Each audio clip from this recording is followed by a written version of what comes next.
नमस्कार स्टूडेंट्स, हम मैं नितिन भानु और आपका इस चैनल पे स्वागत है। दोस्तों, इस वीडियो लेक्चर में हम लोग मॉडर्न इकोनॉमी कवर करेंगे। ठीक है, मॉडर्न एम्पायर में हमने पॉलिटिकल विंग देख लिया है, उसके बाद हमने मॉडर्न एडमिनिस्ट्रेशन देख लिया और फिर अभी इकोनॉमी, सोसाइटी और आर्ट एंड आर्किटेक्चर रह जाता है इसमें।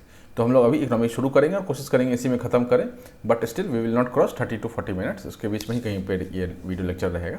तो आते हैं हम लोग टॉपिक पर। टॉपिक पर बढ़ने से पहले एक रिक्वेस्ट है, प्लीज़ लाइक, सब्सक्राइब और शेयर कर दें। ठीक है, दोस्तों को भी बताएं और बेल आइकन दबाना मत भूलिएगा।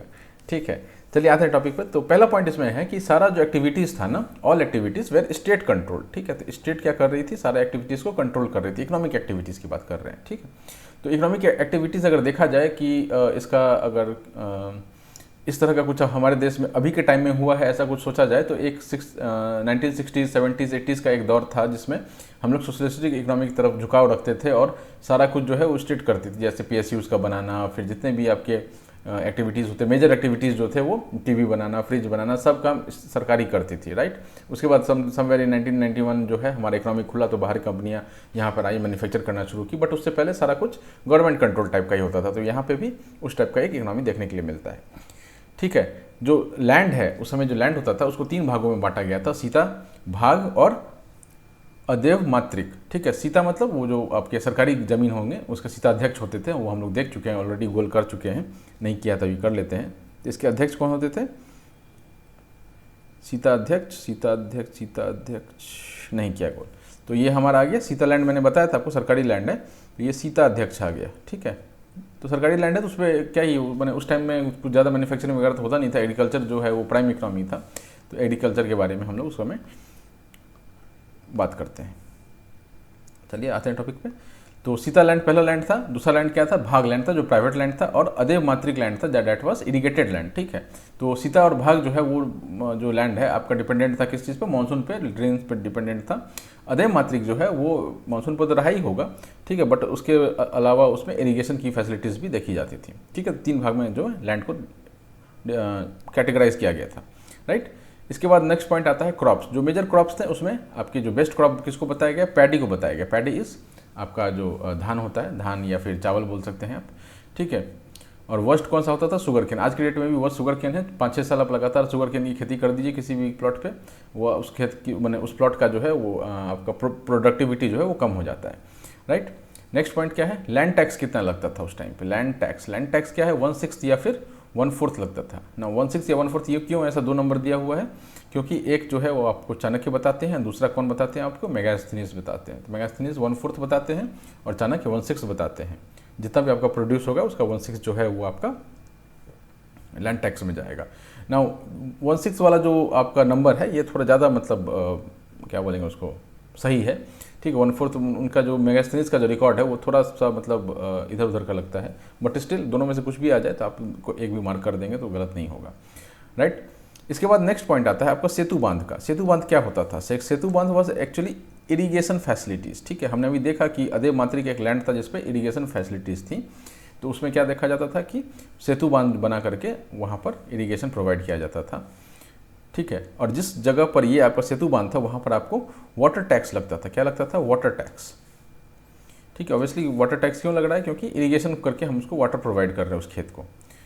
ठीक है, और इरीगेशन फैसिलिटीज़ तो हमने ये देख लिया, सेतु बांध था। उसके अलावा एक और इरीगेशन फैसिलिटीज़ देखने के लिए मिलता है, that was first use of ring wells. Ring wells का जो यूज़ है वो अपने को मॉडर्न टाइम में देखने के लिए मिलता है। ठीक है, नेक्स्ट पॉइंट क्या है?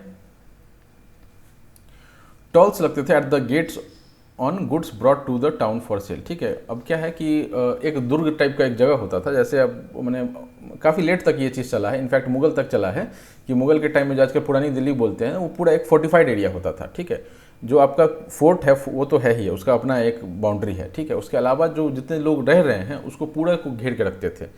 ठीक, तो उसमें ही आपको वो अजमेरी गेट, दिल्ली गेट, इस तरह की जो आप लाहौरी गेट ये सब जो देखते हैं उन्हीं जो वॉल्स थे फोर्टिफाइड। शाहजहानाबाद एक जगह होता था, आपको छोटा सा एक डिस्क्रिप्शन बताता हूँ। ठीक है, ये मान लेते ये रेड फोर्ट है, तो ये रेड फोर्ट क्या है? ठीक है, बाउंडेड बाय उसका अपना खुद का बाउंड्री होता था। ठीक, इसके अलावा क्या था कि ये पूरा एरिया एक फोर्टिफाइड था। ठीक, फोर्टिफाइड था। अब ये जो पूरा एरिया फोर्टिफाइड है, इस पूरे शहर को क्या बोला गया? शाहजहानाबाद बोला जाता था। शाहजहानाबाद, ये बहुत लेट का बात है, मतलब अभी से 300 साल पहले 400 साल पहले की बात है, ठीक है। इसमें बहुत सारे गेट्स होते थे। अब ये पूरा फोर्टिफाइड एरिया है, जितना भी सेटलमेंट है इसमें सेटलमेंट होता था, लोग इसी में रहते थे। यही आज क्या है, पुरानी दिल्ली है, पुरानी दिल्ली, चांदनी चौक है, पुरानी दिल्ली है, ठीक है। अब इसमें क्या है कि फोर्ट से निकलने के लिए बहुत सारे गेट्स होते थे। तो मान लीजिए यहाँ पर एक गेट था, ठीक है, इसको क्या बोलता था, कश्मीरी गेट बोल लिया, बहुत फेमस है कश्मीरी गेट, ठीक। इसके बाद क्या होता था, वेस्ट के साइड में एक गेट होगा, उसको लाहौरी गेट बोल देंगे, लाहौरी गेट, ठीक है। ऐसे ही करके इधर कुछ होगा तो अजमेरी गेट टाइप का हो जाएगा। तो जो भी आपके बाउंड्री के अराउंड में बहुत सारे गेट्स होते थे, उनका अलग अलग नाम होता था, ठीक है। तो यही चीज़ यहाँ पर बोला गया है कि जो अब मान लीजिए कोई बाहर रहता है, शाहजहानाबाद से कोई बाहर रहता है, वो क्या करेगा, मान लेते हैं कोई मेरठ में रहता होगा उस टाइम पे, अब वो क्या करता होगा, अपना सामान मैन्युफैक्चर करता होगा और लेके कहाँ आता होगा, शाहजहानाबाद, क्योंकि ये एक सिटी टाउन है, यहाँ पर जो है शहंशाह रहते हैं, तो यहाँ पर इकोनॉमिक एक्टिविटी ज़्यादा तेज़ है, लोग ज़्यादा खरीद बिक्री करते हैं। तो सभी को दिखता है, आज के डेट में भी लोगों को दिखता है कि दिल्ली में बहुत सारे जॉब का अपॉर्चुनिटीज़ हैं, ठीक है, बहुत सारी चीज़ें वहाँ बिक सकती हैं। तो लोग क्या करते हैं कि बाहर से चीज़ मैन्युफैक्चर करते हैं और उसको लेकर लाते हैं दिल्ली, वहाँ पर उसको बेचते हैं, ठीक है। तो उस ऐसा जो सिस्टम है उस समय भी प्रिवेल करता था, और जो वो गेट के अंदर घुसते थे तो उनको क्या देना पड़ता था, टोल टैक्स देना पड़ता था, ठीक है। Tolls at the gates on goods brought to town for sale, ठीक है। जो वो टाउन होता था उस टाइम का, पाटलिपुत्र है मान लीजिए, तो वहाँ अगर कोई वैशाली से लेकर के आया तो उसको पैसा देना पड़ता था गेट पर, ठीक। इसके अलावा और क्या टैक्सेस होते थे, एक रज्जू टैक्स होता था, एक बाली टैक्स होता था, एक विविध टैक्स होता था, ठीक है। अब क्या है ये रज्जू, आपका जो है वो लैंड सर्वे का कुछ टैक्स होता था, ठीक है, लैंड का सर्वे होता था होगा, उसका कुछ टैक्स बनता होगा, तो लैंड सर्वे से रिलेटेड कुछ टैक्स था, ठीक है। बाली वाज रिलीजियस टैक्स, और विविध क्या था, ग्रेजिंग लैंड का टैक्स था, ठीक है। लैंड कोई है जिस पर घास वास उगा हुआ है, वहाँ पर जो चारागाह टाइप का समझ लीजिए आप, ठीक है, ग्रास लैंड नहीं बोलेंगे, ग्रेजिंग लैंड बोलेंगे इसको,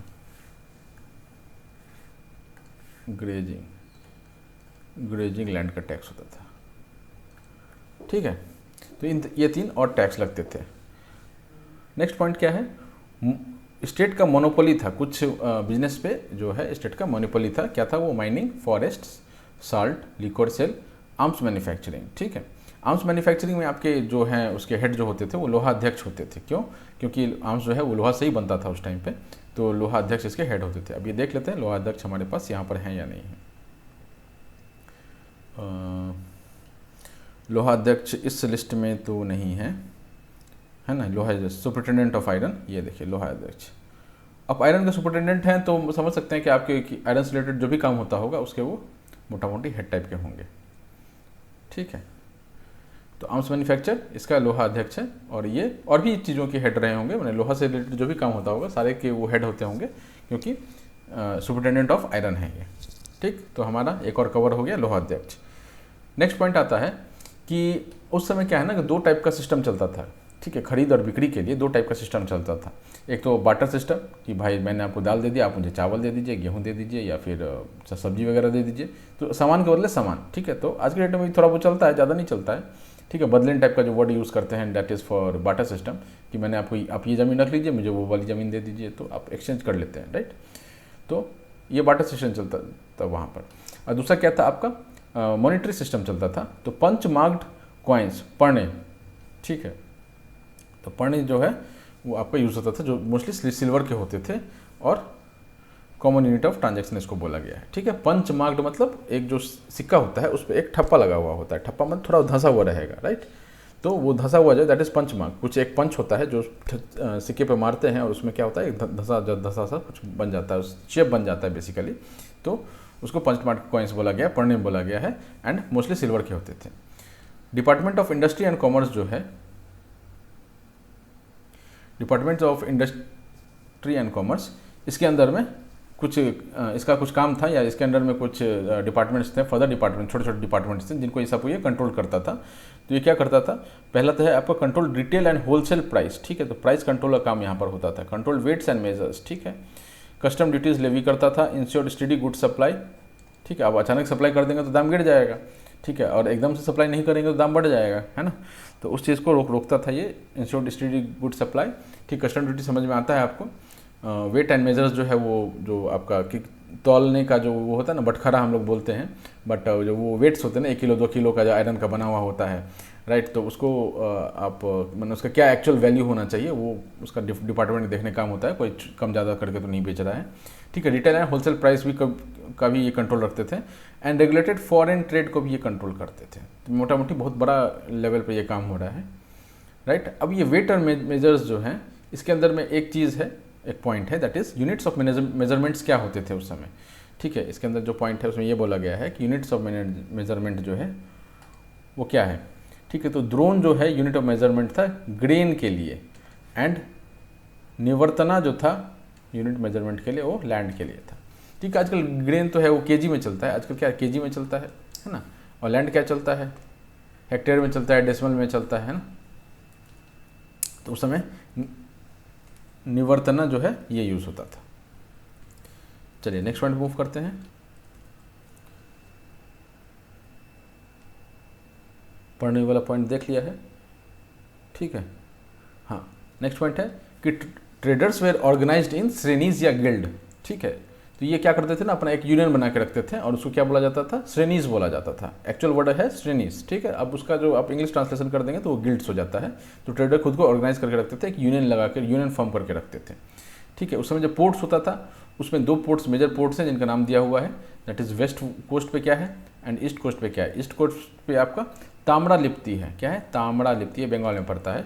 एंड जो वेस्ट कोस्ट है दैट इज़ भारूकच या भरोच एंड सुपारा, ये 2 नाम आपको याद रखना है, राइट। तो ये वेस्ट कोस्ट के मेजर पोर्ट्स हो गए, गुजरात में है, एंड ईस्ट कोस्ट के आपके ताम्रलिप्ति हो गया, ठीक।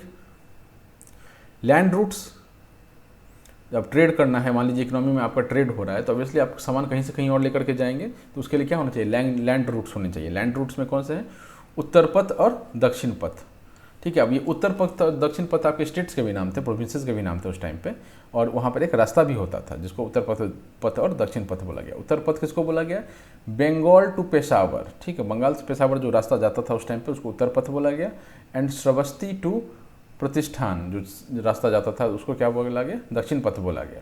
ना आपको ये ध्यान रखना है यहाँ पर, या यहाँ पर मैं यहाँ याद दिला दूँ कि शेर शाह सूरी ने ग्रैंड ट्रंक रोड जो आज के डेट में हम लोग बोलते हैं उसका निर्माण कराया, ठीक है। लेकिन वो निर्माण नहीं कराया था, उसको उन्होंने क्या किया था, एक हाईली लार्ज स्केल पर ट्रेड के लिए उसको, जैसे अब क्या है ना कि जो एग्जिस्टिंग रोड है, अब आज के डेट में क्या हो रहा है कि जो मान लीजिए 4 लेन था उसको 6 लेन 8 लेन कर रहे हैं, ठीक है, या 2 लेन था उसको 4 लेन कर रहे हैं, ठीक। तो शेर शाह सूरी ने भी वही किया था, रास्ता जो है एंशिएंट टाइम से वहाँ एग्जिस्ट कर रहा था उसको उन्होंने बहुत बढ़िया तरीके से रिनोवेट करवाया, बहुत सारे वहाँ पर आपके सराय वगैरह बनाए जो रुकने का जगह वगैरह होता है, बीच बीच में मार्केट्स वगैरह भी लगवाया कि भाई सामान जो है वो बिकता चले, इस टाइप की बातें। तो ये जो रास्ता था जो आप ग्रैंड ट्रंक रोड बोलते हैं वो एंशिएंट टाइम से एग्जिस्ट कर रहा है, ठीक है।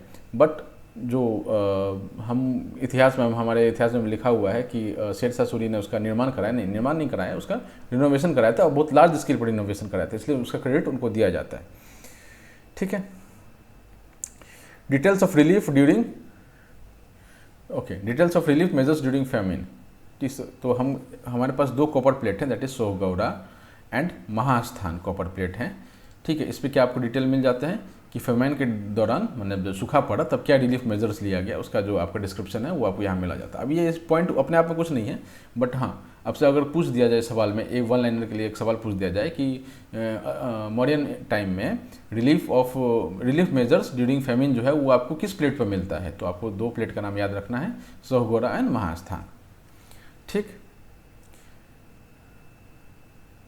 एंड इसी के साथ हमारा इकोनॉमी वाला पार्ट खत्म हो जाता है। कुछ छूटा तो नहीं, नो नहीं छूटा कुछ। तो इकोनॉमी हमारा खत्म हो जाता है। नेक्स्ट पॉइंट अब आते हैं सोसाइटी, ये भी छोटा ही पॉइंट है, ठीक है। नेक्स्ट पॉइंट है हमारा, नेक्स्ट जो मेजर सेक्शन है दैट इज सोसाइटी। सोसाइटी के बारे में कुछ पॉइंट्स देख लेते हैं। चतुर्वर्ण सिस्टम जो है अभी भी एग्जिस्ट करता था, ठीक। वर्ण सिस्टम जो है वो रिजिड नहीं, अर्थशास्त्र में कौटिल्य बोलते हैं कि वर्ण सिस्टम जो है वो रिजिड नहीं है, ठीक है। कोई एक शूद्र है वो काम करना चाह रहा है या वो बिजनेसमैन बन गया तो वो क्या बन सकता था, वैश्य बन सकता था, ठीक है। तो मतलब यही कहने का है कि उस समय भी जो जाति व्यवस्था है वो एकदम परमानेंटली ऐसा कुछ फिक्स नहीं हुआ था, कर्म के आधार पर चेंज हो रहा था, रिजिड नहीं था इतना, ठीक है।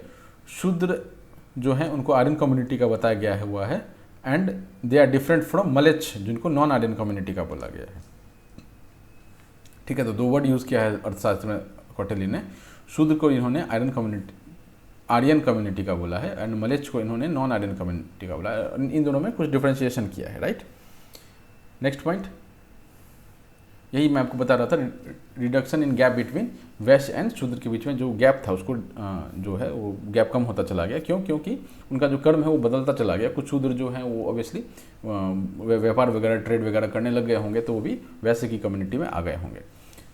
ठीक है, अब मेगास्थनीज का कुछ एक रिकॉर्ड है जिसमें हमको ये पता चलता है कि 7 जातियाँ होती थी, बट दीज आर नॉट 7 जातियाँ, ये क्लास हैं बेसिकली। जो काम करते हैं ना लोग, उसके हिसाब से क्लास है कुछ ये जो उन्होंने बताया। तो उनको कन्फ्यूजन ना होगा, क्योंकि वो बाहर के थे तो इंडिया की जाति व्यवस्था कैसे चल रही थी उनको उस बारे में थोड़ा कम पता होगा। तो सो ही मेंशन्ड 7 क्लासेस, जिसको उन्होंने जाति बोला एक्चुअली, बट वो जाति नहीं था।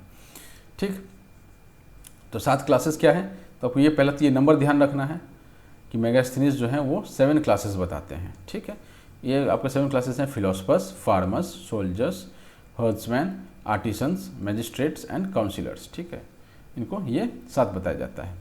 अब इसके अलावा इन्होंने क्या बोला कि कोई स्लेवरी इंडिया में एग्जिस्ट नहीं करती थी, लेकिन हमारे पास काफ़ी प्रमाण है इस चीज़ के कि इंडिया में स्लेवरी था। तो बट ऐसा स्लेवरी नहीं था। वेस्ट में जैसा उन्होंने स्लेवरी देखा होगा वैसा स्लेवरी इंडिया में नहीं था। वेस्ट में जैसे होता था ना, चेन से बांध के रख रहे हैं, मार रहे हैं, पीट रहे हैं, तो इंडिया में भी स्लेवरी जो है वो मतलब दास प्रथा जो कह सकते हैं वो चल रहा था उस टाइम पे भी। ठीक है, फुल फ्लेज चल रहा था, बट उतनी बुरी कंडीशन नहीं थी उन लोगों की जितनी वो वेस्ट में देख के आते थे। ठीक है ना, सोसाइटी का सबसे ज़्यादा इंपॉर्टेंट पार्ट जो होता है वो वीमेन का जो है आपका सोसाइटी में क्या स्टैंडर्ड है या क्या स्टेटस है, उसके हिसाब से आपको पता चलता है कि उन जो सोसाइटी है उसकी मैच्योरिटी कितनी है, उसकी मानसिकता कैसी है, बहुत कुछ पता लगता है। ठीक है, तो सबसे पहला पॉइंट क्या है, इसमें हाई पोजीशन एंड फ्रीडम मिलता था उसमें। तो यहाँ से ये पता चलता है कि मॉडर्न सोसाइटी का जो थॉट प्रोसेस था वो काफ़ी हाई लेवल का था, क्योंकि वुमेन को उन्होंने हाई पोजीशन दिया है और फ्रीडम दिया था। ठीक है, rights to divorce and remarry, Kautilya बोलते हैं कि आप किसी भी अपने पति को तलाक दे सकते हैं एंड दोबारा शादी कर सकते हैं। नियोग जो भी है वो भी अलाउड था उस टाइम पे। ठीक है, वुमेन को एम्प्लॉयमेंट मिलता था किस किस चीज़ों में देख सकते हैं आप, bodyguards of king and spice etcetera में। ठीक है, और प्रोस्टिट्यूशन भी उस टाइम चल रहा था, जिसमें 2 नाम आता है, गणिका एंड रूपजीवा। ठीक है, गणिका एंड रूपजीवा both are same names for prostitution. ठीक है, प्रोस्टिट्यूशन जो करती थी वो गणिका बोला जाता था या रूपजीवा बोला जाता था।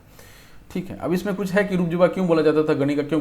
गणिका वाज कॉमन टर्म, रूपजीवा जो था वो अपने मन से वो करती थी। ठीक है ना, तो इसमें एक छोटी सी स्टोरी है जो मैं आपको सुनाता हूँ, मैंने कहीं पढ़ा था। ठीक है, मतलब एक्चुअल स्टोरी है, मैं कोई अपने मर्जी से नहीं बता रहा हूँ, है ना। तो स्टोरी क्या था कि अलेक्जेंडर के जाने के बाद चंद्रगुप्त मौर्य जो हैं उनको ये तैयार कर रहे थे। अलेक्जेंडर चला जा चुका है, पौरव शासन कर रहे हैं वहाँ पर, धनानंद शासन कर रहे हैं आपके पाटलिपुत्र में। ठीक, अब चंद्रगुप्त को इन्होंने तैयार कर रखा हुआ एज अ राजा बनने के लिए, right. But the problem was कि धनानंद को हराना इतना आसान नहीं था। माने उसके पास ह्यूज आर्मी था, माने मगध एम्पायर का वो बादशाह था, ठीक है, राजा था, बहुत बड़ा उसके पास आर्मी था, उसको हराना इतना आसान नहीं था। उसको ट्रेचरी से मारा जा सकता था, ट्रेचरी मतलब धोखा से उसको मारा जा सकता था। अब धोखा कौन देगा उसको, या उसके सामने बाहुबल से कौन लड़ेगा? ठीक है, तो ये बात समझते हुए चाणक्य ने क्या किया कि उन्होंने पौरुष को इन्वाइट किया कि आप मगध को इन्वेड कीजिए और आप यहाँ के राजा को हराइए और आप पूरा मगध और अपना जो साम्राज्य हरियाणा वगैरह पंजाब वगैरह का जो साम्राज्य है सारा एक साम्राज्य बना लीजिए। सो व्हाट हैपेंड कि पौरुष ने अटैक किया इसको, मगध को।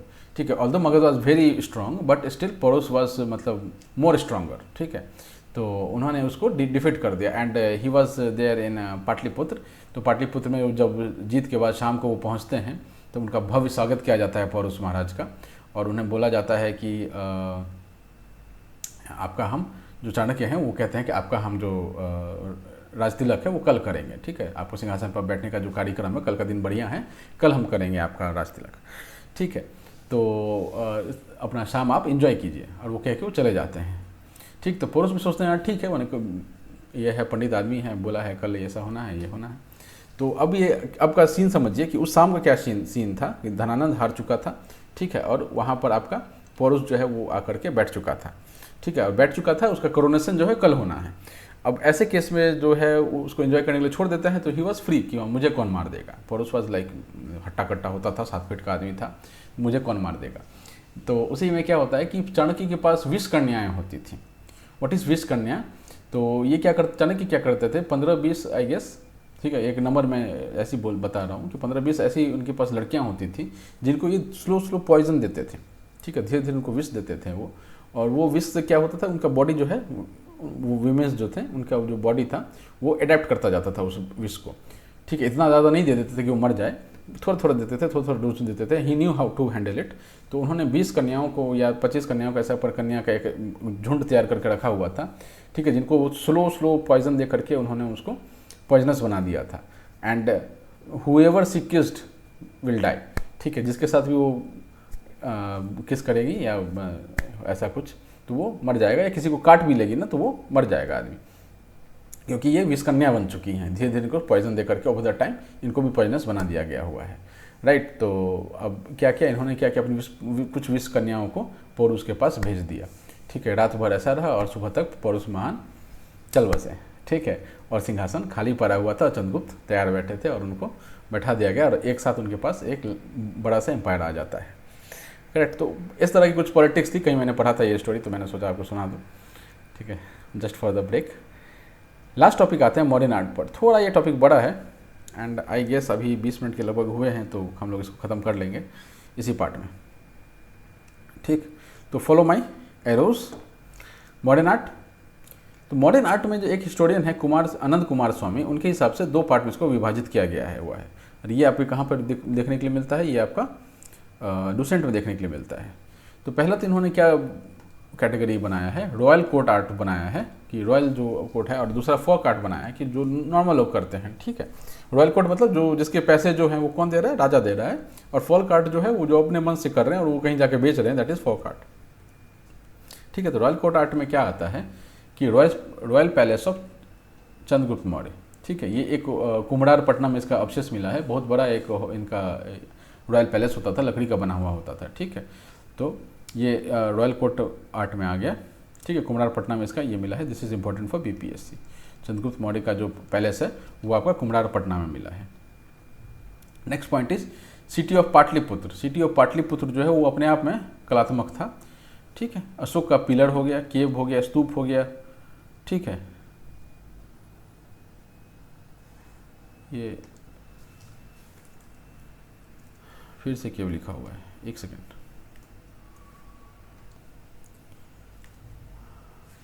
ये केव नहीं होगा, इसको थोड़ा करेक्ट कर लीजिए, है ना, ये रॉक्स होगा, रॉक एडिक्ट्स होते थे, ठीक है। जेम्स प्रिंसेप, यहाँ जेम्स प्रिंसेप का नाम बहुत इंपॉर्टेंट हो जाता है, क्योंकि जो अशोक का जो रॉक एडिक्ट्स था उसको डिसाइफर करने का काम, उसको पढ़ने का काम किसने किया था, जेम्स प्रिंसेप ने किया था, ठीक। ये आपका रॉयल कोर्ट का आर्ट में आ गया। उसके बाद क्या आता है, आपका फोक आर्ट आता है। फोक आर्ट में क्या है, ठीक है, फिगर एंड स्कल्पचर ऑफ यक्ष and यक्षिनी, this is very important. यक्ष एंड यक्षिनी का क्या बनता था, आपका मूर्ति बनता था, ठीक है। तो इसमें कौन से पॉपुलर वाले हैं अपने पास जो मिले हैं अवशेष में, ठीक है, आर्कियोलॉजिकल साइट्स पर मिले हैं।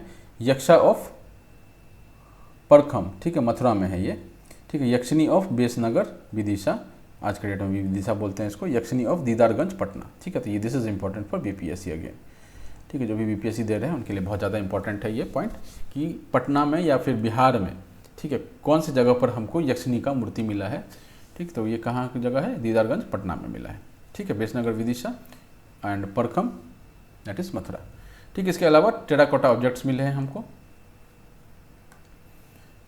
जो फोक आर्ट में है, ठीक है। Inscribed stone portrait of emperor Ashoka मिला है, ठीक है। ये कहाँ पर कौन सा, ये देख नीचे फोटो एक लगा हुआ है, दिस इज इट, इसी का मैंने फोटो यहाँ पर लगाया हुआ है, ठीक है। चलिए नेक्स्ट पॉइंट पर मूव करते हैं। Next point is stone masonry during Ashoka's reign, ठीक है। तो इससे पहले क्या था कि अशोक से पहले कोई भी मतलब ये एडिट्स वगैरह बनाने का काम नहीं करते थे। तो अशोक को ख्याल आया या कहीं से उनको इंस्पिरेशन मिला होगा, ठीक है। तो उन्होंने क्या किया, उसको खुदवाना शुरू कर दिया रॉक्स पे, ठीक है, पिलर्स पे, रॉक्स पे, केव्स पे, इन जगहों पर उन्होंने खुदवाना शुरू कर दिया। तो ये बहुत ज़्यादा लार्ज स्केल पर हुआ और ये आपको कहाँ से दिखता है, ये मैप देखिए आप, ठीक है, उम्मीद है आप ये मैप देख रहे होंगे। इस मैप में आपको ये दिखेगा कि कहाँ कहाँ पर हमको क्या मिला है। पहले इसका थोड़ा ये देख लीजिए, जो स्क्वायर वाले हैं that is rock edicts major वाले, पिलर एडिक्ट्स जो है आपको ट्रायंगल है, ठीक है, पिलर जैसे दिख रहा है ना, ट्रायंगल भी पिलर जैसा ही दिखता है। और माइनर जो रॉक एडिक्ट है वो आपको वाइट दिख रहा है, ठीक है। और 2 डबल डॉट जो है दैट इज़ टेरिटोरियल वाले एलिमेंट्स हैं, ठीक है। तो टेरिटोरियल वाले तो ये हो गए। यहाँ पर देखिए आप कांधार में देखिए, कांधार में क्या मिल रहा है आपको, एक मेजर रॉक एडिक्ट, एक माइनर रॉक एडिक्ट मिल रहा है, ठीक है। उससे पहले शहबाज गढ़ी में आपको एक मेजर रॉक एडिक्ट मिल रहा है, ठीक है। इस तरह से आप ये देख सकते हैं कि कलसी, दिल्ली टोपारा, मेरठ, इन जगहों पर आपको क्या मिला है।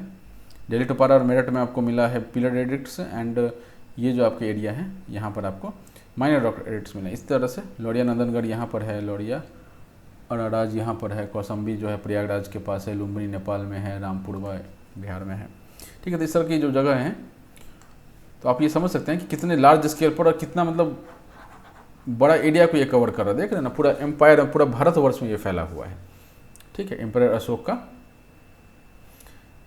स्टोन जो इंग्रेव्ड होता था, इंस्क्राइब्ड होता था, सॉरी, ठीक है। 80 पिलर्ड हॉल मिला है कुम्हारपटना, again this is very important for BPSC, ठीक है। चंद्रगुप्त मौर्य का जो है आपको पैलेस तो मिला ही था कुम्हारपटना में ऑब्वियसली, एंड 80 पिलर्ड हॉल जो है वो भी मिला है कुम्हारपटना में, ठीक है। Monolithic pillars with attached pillars नहीं होगा यार, ये कैपिटल्स हो जाएगा, कैपिटल्स,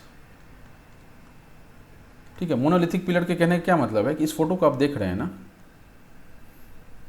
है ना, इस फोटो को जो देख रहे हैं आप, तो इसमें ये जो है, ये जो सेक्शन है दिस इज अ मोनोलिथ, माने एक स्टोन का बना हुआ है, ये किसी में कोई जोड़ तोड़ घटाव नहीं है, एक स्टोन को बनाया है, उसको कट किया है और फिर उसको पॉलिश किया हुआ है, इतना पॉलिश किया हुआ है कि अभी भी ये चमक रहा है, ठीक है। आज से 2-2.5 हज़ार साल पहले का कोई स्टोन जिसको पॉलिश किया गया था वो आज भी चमक रहा है, फोटो में आप देख सकते हैं कि चमक रहा है, ठीक है। और ऊपर क्या होता था, इसमें कैपिटल जो है वो अलग से अटैच किया जाता था, ठीक है। तो ये 2 पार्ट में होता था, जो ये आपका बेल हो सकता है, बुल हो सकता है, अभी देखेंगे और भी सारे आएंगे। तो आपको ये समझ में आ गया है कि monolithic pillar with attached Capitals, ठीक है। तो ये आपको इस फोटो में समझ में आ गया होगा कि क्या उस समय होता था, ठीक है। इसके बाद जो नेक्स्ट पॉइंट है इस पे आते हैं, इससे पहले इधर निपट लेते हैं, थोड़ा ही बचा है इधर। नेक्स्ट पॉइंट है started the practice of caves, ठीक है। तो अशोक के टाइम में केव्स जो खुदवा के उसमें जो बौद्ध भिक्षु हैं वो लोग रहना शुरू कर दिए, चैत्य विहार जो है वो बनना शुरू हो गया, ठीक है। तो काफ़ी लार्ज स्केल पर हो गया। अब उससे पहले हुआ नहीं हुआ ये थोड़ा मतलब ऐसा हो सकता है, बट उन्होंने प्रैक्टिस में ला दिया उस चीज़ को। एक चीज़ होता है ना कि आपने कुछ स्टार्ट किया, ठीक है, मान लेते हैं कि आपने एक पेन का इजाद किया, ठीक है, आपने जो एक पेन का इजाद किया जो कि स्पेस में लिख सकता है, वो रानचोड़ वाला जो पेन था ना, वो कौन सी मूवी थी, 3 इडियट्स में एक पेन था ना वो वायरस के पास जो कि स्पेस में लिख सकता था, ठीक है। तो वो उसने क्या किया कि स्टार्ट कर दिया उससे लिखना, ठीक है, but you didn't bring it to the practice, खाली आपके पास ही है ये चीज़। मान लीजिए अभी मोदी जी बोलते हैं कि वो पेन जो है उसको 10 लाख करोड़ बना दो और पूरा दुनिया में उसको बेच दो, तो उन्होंने क्या किया, मोदी जी ने एक्चुअली उसको प्रैक्टिस में ला दिया, ठीक है। There is difference between what you start and what you practice, ठीक है। तो इन्होंने प्रैक्टिस में ला दिया केव्स को। केव्स पहले भी रहे होंगे, लोग पहले भी रहते होंगे और आदि मानव भी अपने को केव्स में देखने के लिए मिलते थे, बट इन्होंने क्या किया, उसको प्रैक्टिस में ला दिया और बौद्ध भिक्षु जो है वो चैत्य विहार में रहने लगे, पूजा करने लगे, ऐसा कुछ, ठीक है। तो इसमें सबसे इंपॉर्टेंट कौन सा हो जाता है, बराबर केव्स हो जाता है, जिसमें लोमास ऋषि केव है एंड नागार्जुन केव हो जाता है। बहुत इंपॉर्टेंट केव्स हैं ये 2 केव्स, ठीक है। स्तूप इन्होंने पूरा एम्पायर में अपना बनाया था, ठीक। अब इसमें एक लास्ट पॉइंट है मॉडर्न आर्ट में, ठीक है, जो कि आपकी ये है। तो the first point is in this point is engraved, मैंने ये कुछ एग्जाम्पल टाइप के हैं, कह सकते हैं आप इसको एग्जाम्पल टाइप के हैं कि इनका जो आर्ट था वो आपको कहाँ देखने के लिए मिलता है। तो पहला आपको इसमें मिलता है इनग्रेव्ड एलिफेंट इन कालसी, ठीक है, इनग्रेव्ड एलिफेंट इन कालसी, ठीक है। कालसी कहाँ था हमारा, पंजाब हरियाणा वाला जो बेल्ट था, sorry western UP plus Haryana का जो बेल्ट था दैट वाज, वहाँ पर मिलता है। और यहाँ पर आपको मैं उसको फ़ोटो दिखाता हूँ, मैंने फ़ोटो अटैच किया हुआ है, ये देखिए, ठीक है। इसमें दिख नहीं रहा होगा इसलिए इसका ना ये वाला बना हुआ है, दिस इज दिस, ठीक है, ये ऐसा बना हुआ है, ये इस पे बना हुआ है ये चीज़, तो आपको ये समझ में आ रहा होगा कि engraved elephant on Kalsi, engrave किया हुआ, बेसिकली उस पर खुदाई की हुई है। ठीक है, नेक्स्ट क्या पॉइंट है, carved elephant at Dhauli, Dhauli में मिला है आपको कार्व्ड एलिफेंट। ठीक है, ये देख रहे हैं एलिफेंट जो है कार्व्ड आउट है, एक पहाड़ को पत्थर को काट करके इन्होंने एक हाथी का रूप दे दिया है। Single bull capital at Rampurva, single bull capital at Rampurva, ये देखिए आप, ये रहा। ठीक है, single lion capital at Rampurva and Lauriya Nandangarh, ये है single lion capital at Rampurva. ठीक, एंड लास्ट है 4 लाइन कैपिटल एट सारनाथ, ये आपको ये मिला है और इसको 26 जनवरी 1950 को अपना राष्ट्र साइन बताया गया, नेशनल सिंबल बताया गया इसको। तो ये नेशनल सिंबल है। सिंबल को एक्चुअली जो लीगल टर्म्स बोले या मतलब एक्चुअली उसका जो वर्ड होना चाहिए दैट इज़ एम्बलम। ठीक है, तो इसको हम लोग क्या बोल देते हैं, नेशनल एम्बलम बोल देते हैं। अभी ख़त्म नहीं हुआ, जाइएगा मत, थोड़ा सा बच रहा है और उसको हम लोग देख के ख़त्म कर देंगे अभी। ठीक है, इसको नेशनल एम्बलम बोला गया, दिस वाज नेशनल एम्बलम। ठीक, तो ये आपका आर्ट एंड आर्किटेक्चर का मेजर पार्ट हो गया। तो इसमें आप सवाल कहाँ से आएंगे, ये नेक्स्ट ये आता है कि सवाल कहाँ से आएंगे, क्योंकि अब ये काफ़ी बोरिंग जैसा हो गया है ना, काफ़ी बोरिंग जैसा हो जाता है, तो फिर सवाल कहाँ से आएंगे। तो पहला पॉइंट जो रॉयल कोर्ट्स है, अभी आपसे कोई ऐसा डिस्क्रिप्शन नहीं पूछेगा, अगर आपको कहीं सब्जेक्टिव आंसर लिखने हो तो ठीक है, फोक आर्ट और रॉयल आर्ट में बता सकते हैं कि रॉयल आर्ट के अंदर ये आता था, फोक आर्ट के अंदर ये आता था। आपसे जो ऑब्जेक्टिव के लिए सवाल बनेंगे वो यक्षन यक्षिणी का जो ये मिला है वो कहाँ कहाँ पर मिला है। ठीक है, इसके लोकेशन जो है ये बीपीएससी के लिए इंपॉर्टेंट हो जाता है। ठीक है, ये भी मतलब ये तो आप सब्जेक्टिव पॉइंट के लिए ठीक है, ऑब्जेक्टिव में इधर से कुछ नहीं आएगा। इधर में आपका जेम्स प्रिंसेप जो है वो आपका ऑब्जेक्टिव के लिए आ जाता है, इसको ध्यान रखेंगे ऑब्जेक्टिव। उसके अलावा सिटी ऑफ पाटलिपुत्र हटाइए, ये जो है बीपीएससी जहाँ मैंने लिखा है दिस इज ऑब्जेक्टिव। ठीक है, दिस इज सब्जेक्टिव, राइट। यक्षिणी का जो है ये ऑब्जेक्टिव में आ जाता है। स्टोन मैसनरी जो है अशोका राइन का जो बताया गया this is for subjective only. ठीक है, ये ऑब्जेक्टिव के लिए हो जाता है। ठीक है, मोनोलिथिक पिलर्स जो है वो मोनोलिथिक होता था, ये ऑब्जेक्टिव में पूछ सकते हैं आपसे। ठीक है, और बेल जो है या बेल है या फिर शेर है या फिर बुल है, जो भी है वो आपका अलग से अटैच किया जाता था उस पर। ठीक है, अब ये पूछ सकते, दिस इज वेरी इंपॉर्टेंट। क्या इंपॉर्टेंट है कि इनग्रेव्ड एलिफेंट कहाँ मिला है, कालसी में मिला है। कार्व्ड एलिफेंट कहाँ मिला है, धौली में मिला है। सिंगल बुल कैपिटल कहाँ मिला है, रामपुरवा में मिला है। सिंगल लाइन कैपिटल कहाँ मिला है, रामपुरवा में एंड लोडिया नंदनगढ़ में मिला है। 4 लाइन कैपिटल कहाँ मिला है, सारनाथ में मिला है। ठीक है, सारनाथ वाला तो पता ही होगा, बट बाकी आपको याद करने पड़ेंगे। ठीक है, और आपके लिए फ़ोटो अटैच कर दिया ताकि थोड़ा बहुत दिमाग में पिक्चर रह जाए, है ना। चलिए नेक्स्ट, इधर से कुछ खास नहीं दिख रहा है मुझे। Stupas built over the through the कमरे, नहीं। ठीक है, बराबर की लोमास ऋषि केव कहाँ पर है, तो ये बराबर केव में आता है, ये आपको ऑब्जेक्टिव में पूछा जा सकता है। ठीक, लास्ट टॉपिक पर चलते हैं आज का, और उसके बाद हम लोग इसको रैप अप कर लेंगे, इस पूरे टॉपिक को ही रैप अप कर लेंगे। स्तूप। ठीक है, स्तूप के लिए कुछ पॉइंट्स हैं जो हमको देखने हैं कि स्तूप का पहला मेंशन कहाँ मिलता है। स्तूप का पहला मेंशन हमको ऋग्वेद में मिलता है। ठीक है, मतलब स्तूप का कॉन्सेप्ट जो है वो जब बन रहा था अशोक के टाइम में या बुद्ध के टाइम से, वो उससे और भी पुराना है ये कॉन्सेप्ट। ठीक है, ओल्डेस्ट स्तूप कहाँ मिलता है, पिपरवा यूपी में मिलता है। ठीक है, पिपरवा स्तूप है एक यूपी में, वो हमको ओल्डेस्ट स्तूप के तौर पर मिलता है। ठीक है, नेक्स्ट पॉइंट क्या है, इसमें स्तूप के अंदर में क्या है, तो ये हम लोग ऑलरेडी बात कर चुके हैं, remains and relics of Buddha. ठीक है, रिमेन्स मतलब उनका जो अवशेष है, जो उनका अस्थि है वो है, और जो रिलिक्स क्या हो गया, रिलिक्स एंड रिमेन्स में। और दूसरा चीज़ क्या होता था, उनसे रिलेटेड जो सामान होता था ना वो आपका इसमें आ गया। ठीक है, चलिए नेक्स्ट पॉइंट मूव करते हैं। स्तूप में जो इंपॉर्टेंट स्तूप हैं दैट इज़ बारहुत एंड सांची स्तूप। ठीक है, बारहुत और सांची स्तूप जो है वो इंपॉर्टेंट है बीपीएससी के पॉइंट ऑफ व्यू से। क्यों इंपॉर्टेंट है वो मैं अभी आपको बताता हूँ।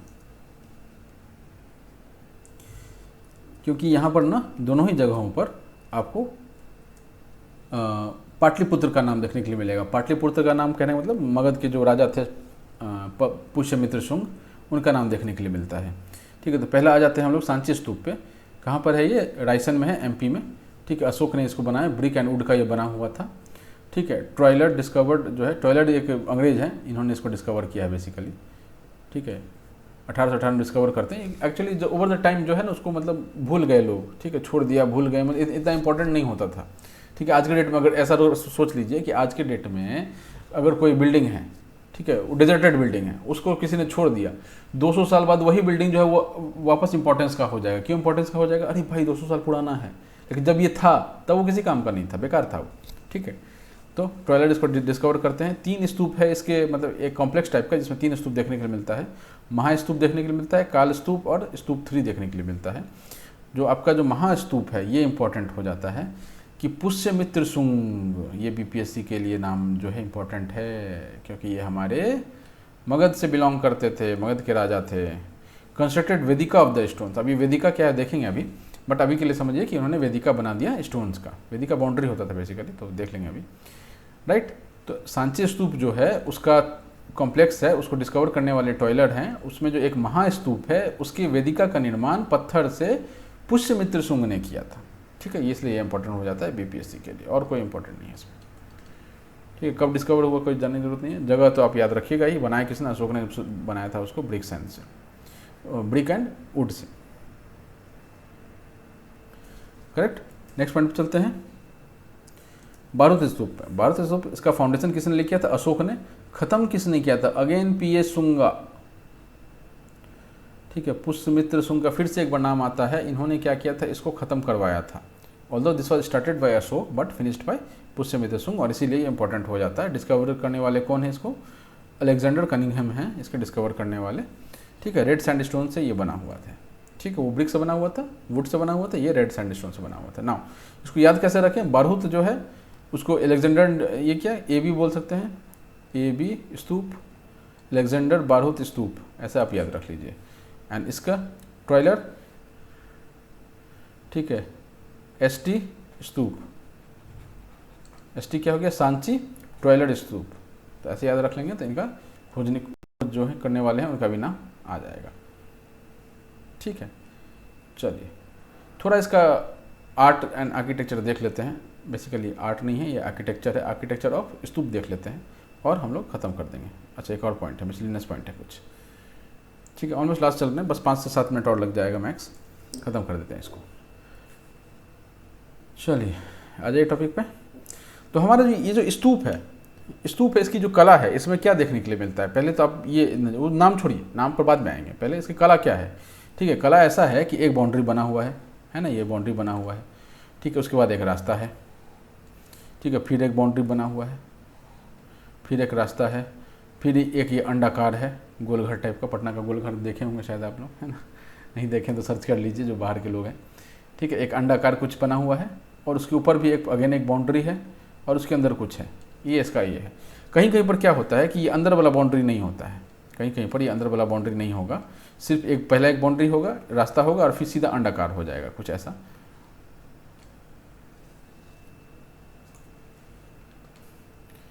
कुछ ऐसा मान लीजिए, ठीक है।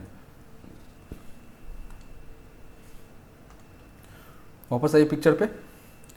तो हमने क्या देखा कि पहला बाउंड्री है, ठीक है। अब बाउंड्री है तो गेट भी होगा, कॉमन सी बात है। बाउंड्री बनाएंगे तो गेट तो बनाएंगे ना, नहीं तो फिर दिखेगा कैसे, राइट।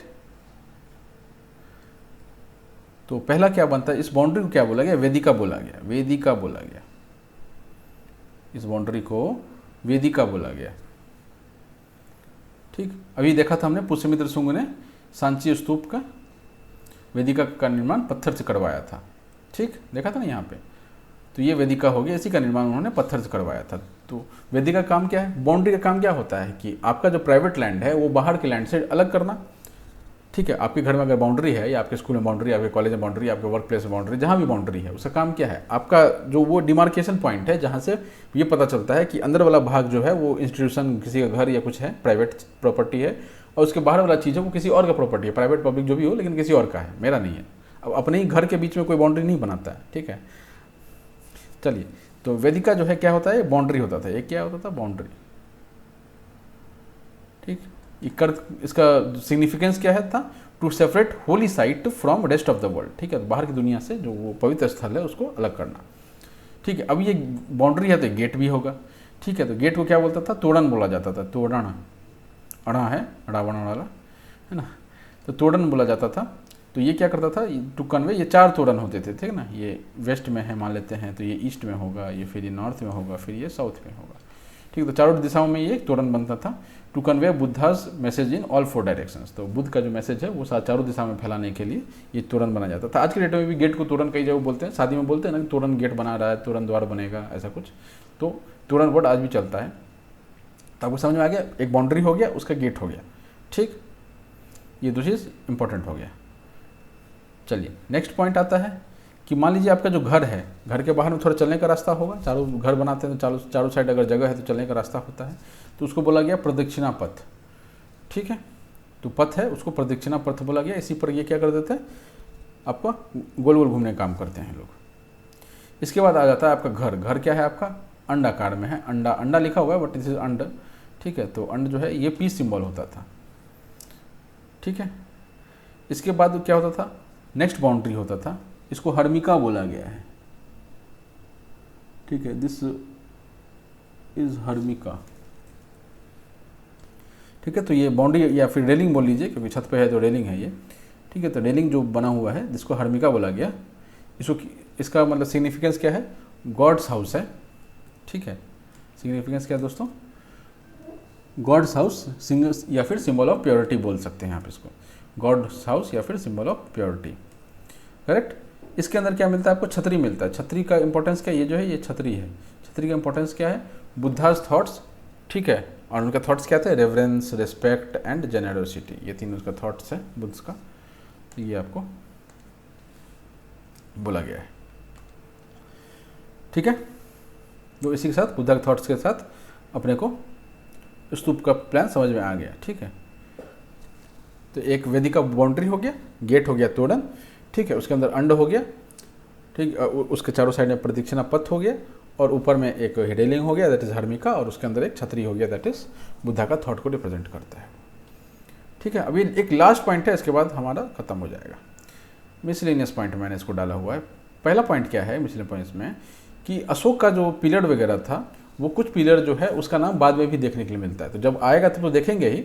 अभी के लिए क्या समझना है आपको कि फिरोज शाह तुगलक से कौन कौन से पिलर्स रिलेटेड थे, ठीक है। तुगलक वंश जो है आपका दिल्ली सल्तनत में आएगा, तो Firoz Shah Tughlaq somewhere around I guess 1360-70 के आसपास की बात है, 1370 AD के आसपास की। तो इसमें फिरोज शाह तुगलक भारत पे शासन कर रहे होते हैं, और इनका जो रिलेशन है 2 पिलर से है। 2 पिलर को ये दिल्ली उठा करके लाए थे। कहाँ से लाए थे, एक तो छोटी लता नाम से पिलर है, छोटी लता पिलर है, ठीक है। दिल्ली मेरठ पिलर भी इसको बोलते हैं, ये या मेरठ में था ये। एंड बड़ी लता नाम से एक पिलर है जो टोपारा दिल्ली पिलर भी बोलते हैं इसको, और ये टोपारा में मिलता है। इन दोनों पिलर को उठा करके ये कहाँ लाए थे, दिल्ली लेकर के आए थे, ठीक है। छोटी लता एंड बड़ी लता। तो ये आपसे पूछ सकता है ऑब्जेक्टिव में, बहुत इंपॉर्टेंट हो जाता है कि फिरोज शाह तुगलक जो लेकर के आए थे उसका माने उस पिलर का नाम क्या था। तो चाहे दिल्ली मेरठ पिलर हो सकता है, या टोपारा दिल्ली पिलर हो सकता है, या फिर छोटी लता हो सकता है, या फिर बड़ी लता हो सकता है। दोनों को उन्होंने दिल्ली उठा के लाए थे। अब आता है अगला पॉइंट, जहांगीर कौन से पिलर से रिलेटेड है, किन चीज़ों से रिलेटेड है। तो जहांगीर जो है वो कौशाम्बी पिलर से रिलेटेड है, ठीक है। और इस कौशाम्बी पिलर में हमको क्या देखने के लिखा हुआ देखने के लिए मिलता है, उनकी वाइफ का नाम कौरुवकी था और उनका बेटा का नाम तीवर था। ये आपको कौशाम्बी पिलर पर देखने के लिए मिलता है। ये इन्होंने क्या किया था कि इलाहाबाद फोर्ट जो है उसमें ला करके रखे हुए थे। कब, जब वो ये हुआ करते थे, सलीम जब हुआ करते थे, मतलब जहांगीर नहीं बने थे, जहांगीर तो राजा बनने के बाद बने हुए हैं, ठीक है। उससे पहले वो सलीम थे, और वो इलाहाबाद के आसपास कहीं गवर्नर रहे होंगे, और अकबर जो है वो शासन कर रहे थे दिल्ली में, तो उन्होंने इलाहाबाद फोर्ट में उसको ला के रखा, ठीक। इसके अलावा 2 और पिलर के नाम आते हैं। एक रूमीदय पिलर है, रूमीदय कहाँ है, ये लुम्बिनी का भी एक और नाम है, लुम्बिनी, ठीक है। लुम्बिदय माइनर पिलर है, जो कि अशोक ने मैंने उसी पिलर पर क्या लिखा हुआ देखने के लिए मिलता है, 20th ईयर में उसने अशोक ने वो रिलीजियस वाला हमने देखा था ना, रिलीजियस पिलग्रिमेज में अशोक 3 जगह गए थे, रूमीदय, निगाली सागर और बोध गया। दिखाता हूँ मैं आपको, एक सेकेंड। ये देखिए अशोक के बारे में जब हम पढ़ रहे थे तो हमने देखा था कि बोध गया वो 10th ईयर में गए थे, निगाली सागर वो 12th ईयर में गिर गए थे, और लुम्बिनी वो 20th ईयर में गए थे। ये देख रहे हैं आप, 20th ईयर, 12th ईयर, ये हमने ऑलरेडी पढ़ रखा है, ठीक है। तो इसी पर जो आपका है बेस्ड यहाँ पर डिटेल था मिसलेनियस इन्फॉर्मेशन में, कि रूमीदय पीरियड जो है वो लुम्बिनी में मिलता है। लुम्बिनी कहाँ है, नेपाल में है। और यहाँ पर इस पर क्या देखने को मिलता है कि अशोक जो है वो 20th ईयर ऑफ कोरोनेशन में वहाँ पर आए थे, ठीक है। उन्होंने वहाँ पर आकर के रिलीजियस टैक्स जो है उसको कम कर दिया था, और भाग जो टैक्स लगता था, भाग इस मतलब प्रोड्यूस का जो 1/6 या 1/4 होता था, उसको उन्होंने 1/8 कर दिया था, ठीक है, कम कर दिया था टैक्स। ठीक है। नेक्स्ट है Nigali Sagar, this is again in Nepal. यहाँ ये 12th ईयर में विजिट करते हैं निगाली सागर में, ठीक, ये इस पर लिखा हुआ मिलता है। अब निगाली सागर जो अपने को मिला था वो कुछ ऐसा स्टेट में मिला था। ये जो भाई साहब बैठे हैं ये निगाली सागर पिलर के पास बैठे हैं अशोक के, इस पर कुछ आपको लिखा हुआ दिख भी रहा होगा शायद, नहीं तो ये विकीपीडिया से उठाया हुआ है, एक बार आप चेक कर लीजिए विकीपीडिया पर। तो इसी के साथ हमारा मौर्य एम्पायर खत्म हो जाता है। सब कुछ हमने देख लिया है, कम से कम समय में देखा है और मैक्सिमम इन्फॉर्मेशन कवर करने की कोशिश की है। तो एक लाइक, सब्सक्राइब और शेयर कर दीजिए। चलिए Tata, all the best, thank you.